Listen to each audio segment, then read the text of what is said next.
Goeiedag geliefdes, Professor Aubrey Burger, JCR MTS. Wanneer laas het u net bietjie buite vroegoggend gestaan en die sonsopkoms aanskou en gekyk hoe die wonderwerke van ons almagtige God voor ons plaasvind? Jy weet, hierso waar ons is nog baie oop vlaktes en ons het die voorreg om nog sonopkoms te beleef en te aanskou. En ek wil graag hierdie met u deel vandag.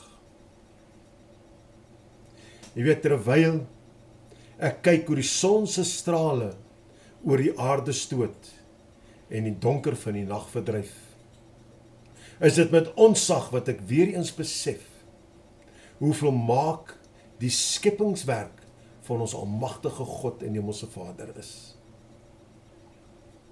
En in ootmoed wil ek dan net voor hom buig en dankie sê dat so 'n groote almagtige God met my 'n nietige, 'n onbenullige mens bemoedenis maak. Dat hy iemand soos ek gevat het en daar uit die gutters uitgehaal het. Daar waar ek in die dryfsand vas was. Dat hy my gevat het en opgelig het.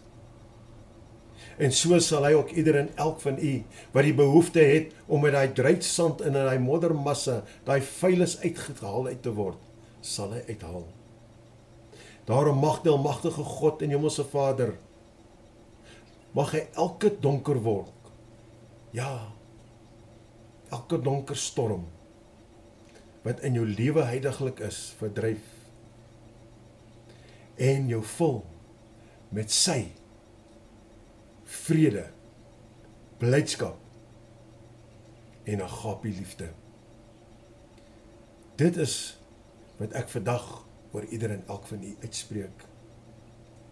Laat u, as u dit nog nie ondervind het nie, laat u dit sal ondervind.